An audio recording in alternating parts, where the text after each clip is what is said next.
Hello, everybody. Hope everybody's doing good.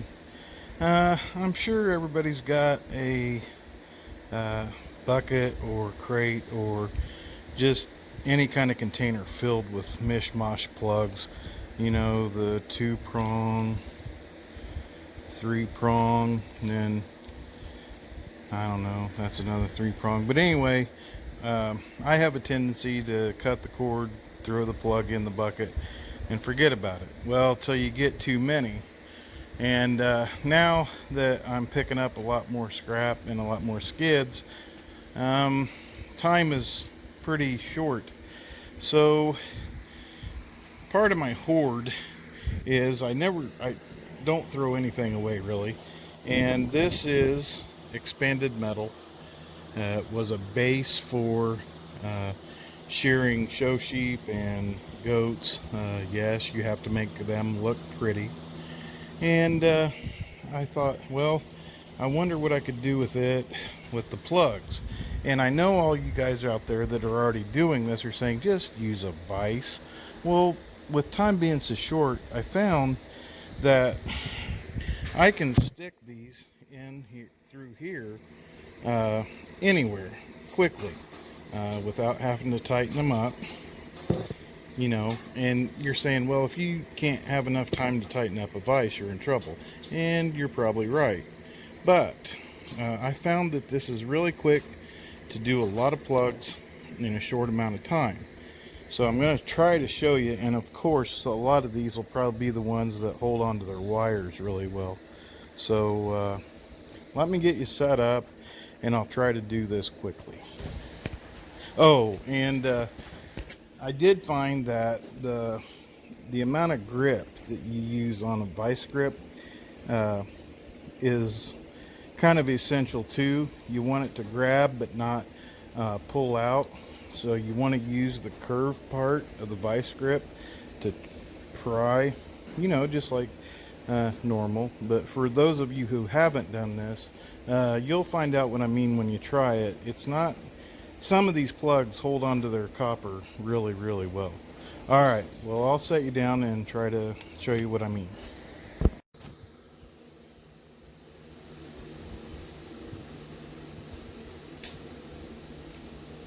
Okay, so what we're going to do is we're going to push the plug through there. Any hole will do, that's why it's quick.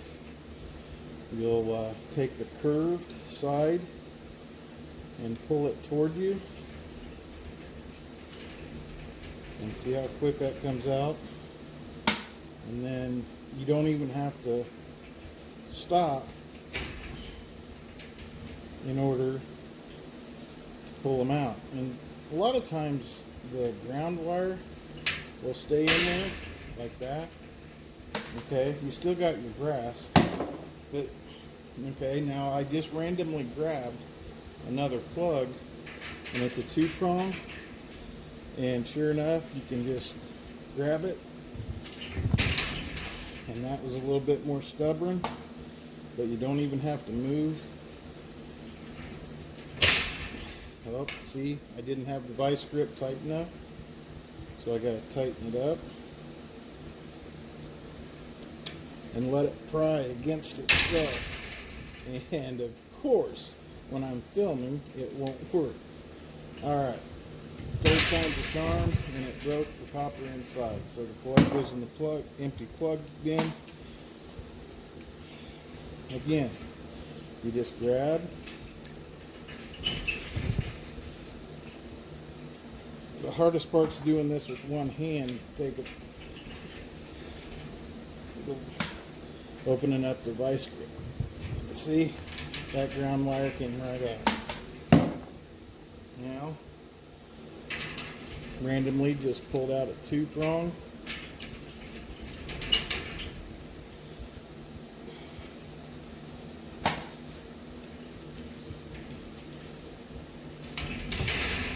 Done. And sometimes, you know, when you throw them in there, you've smashed them and you gotta spread them back. No big whoop, it'll be forgiving. And you just keep pulling, just keep pulling. There, another one done. So, don't be afraid of, using different things to help with your strapping. Yeah, I know it would be more efficient to snip the copper off of the wire or off the plugs as I'm doing this. But I just need to get these gone through because I've got probably a 55-gallon drum full of these things, and it is time consuming. But I just found that my ADD won't allow me to do a lot of things for a long period of time, so the vise kind of hinders me.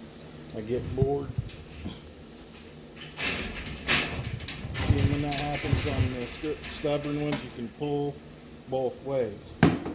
So hopefully I got this. See, you don't even have to be consistent on where you put the plug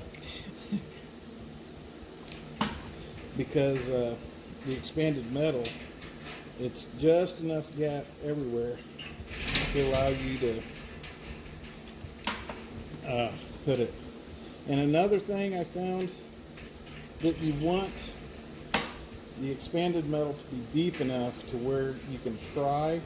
This angle iron's in the way. I should have it mounted the other way because when the wire comes out, my thumb keeps hitting this. Well, stupid me.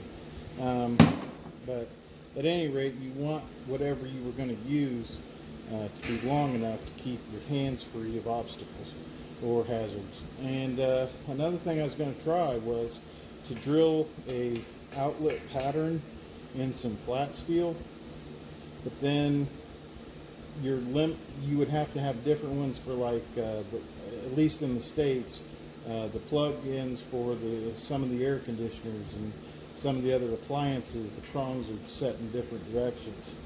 So with this expanded metal like this, it wouldn't matter because it's wide enough gap that it'll go anywhere. So yeah, you can do a plug and what? I don't have a timer. See, those prongs are smashed together, and I've still got them in there. And I am my own limitation on this. See, that loosened up a bit, but I am my own limitation because once I get into a rhythm, I can just hammer these things out. And it doesn't matter if they're upright, upside down. I haven't tried one sideways. But there you go. Another thing I forgot to mention about this that I like is that I have only got this mounted on a single nail, which means that I can take this thing anywhere. And I can use, if this area wears out, or I don't think it ever would, but if it did, I can move it and use not endless, but a lot of other area to pull these plugs. So yeah, expand your plug pulling business and don't be scared to try new things.